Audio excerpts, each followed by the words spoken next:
آپ فرماتے ہیں میں اور آگے بڑھا، میں نے دیکھا ایک آواز سنی، میں نے ایک چلنے کی چاپ سنی، میں نے دیکھا آدمی چلنے کی آواز آ رہی ہے۔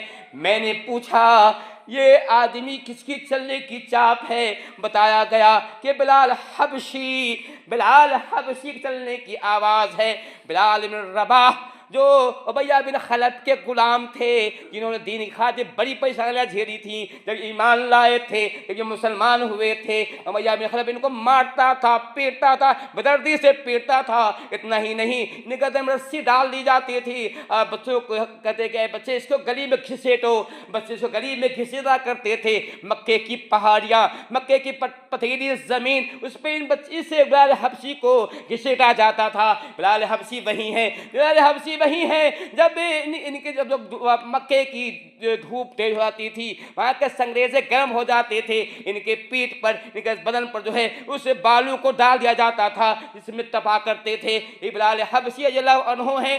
نبی ایمان لانے کے جرم میں ان کے ساتھ بہت بڑا سلوک کیا گیا تھا۔ یہ بلال حبشی رضی اللہ عنہ ہیں، جب تک نبی رہے، نبی کی اذان دیتے رہے، ان کی ایک بھی اذان ایسی نہ تھی جو ان کے بغیر مکمل ہوئی ہو، اذان دیتے رہے۔ جب نبی کا انتقال ہو گیا، انہوں نے اذان دینا بند کر دیا۔ کسی نے پوچھا اے بلال حبشی، جب تک نبی زندہ تھے اب اذان دیا کرتے تھے، نبی کے انتقال کے بعد اپنے اذان دینا کیوں چھوڑ دیا، اذان کیوں نہیں دیا کرتے ہیں؟ کہا نبی زندہ تھے میں اذان دیا کرتا تھا، میں کہتا تھا اشہد ان محمد رسول اللہ، اور رسول اللہ کہتے ہی میں نبی کو دیکھا کرتا تھا، محمد کہتے نبی کو دیکھا کرتا۔ اب میں کسی کو دیکھا کروں گا، لیکن میرے صحابہ کا مسجد کیا کہ نہیں آپ اذان دیجئے۔ بلال حبشی اذان دینے کے لیے کھڑے ہوتے ہیں، جیسے ہی اشہد ان محمد رسول اللہ پہنچتے ہیں بے ہوش گر پڑتے ہیں۔ یہ نبی کی محبت تھی، نبی کا ادب، نبی کا احترام تھا،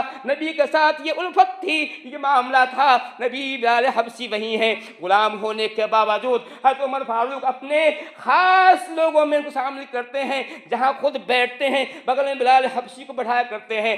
یہ بلال حبشی اللہ عنہ دنیا میں چل رہے ہیں، زمین میں چل رہے ہیں۔ آپ فرماتے ہیں کہ میں نے بلال حبشی کے چلنے کی آواز کو جنت میں سنی۔ بلال زمین پر چل رہے ہیں، بلال مدینے میں چل رہے ہیں، مکے میں چل رہے ہیں، اور ان کے چلنے کی آواز کو میں جنت میں سن رہا ہوں۔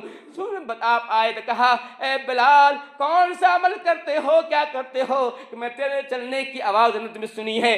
بلال حبشی نے کہا حضور میں کیا کرتا ہوں، اتنا کرتا ہوں کہ ہر وضو کے بعد 2 رکعت نماز پڑھ لیا کرتا ہوں، یہ میرا خاص عمل ہے۔ آپ فرماتے ہیں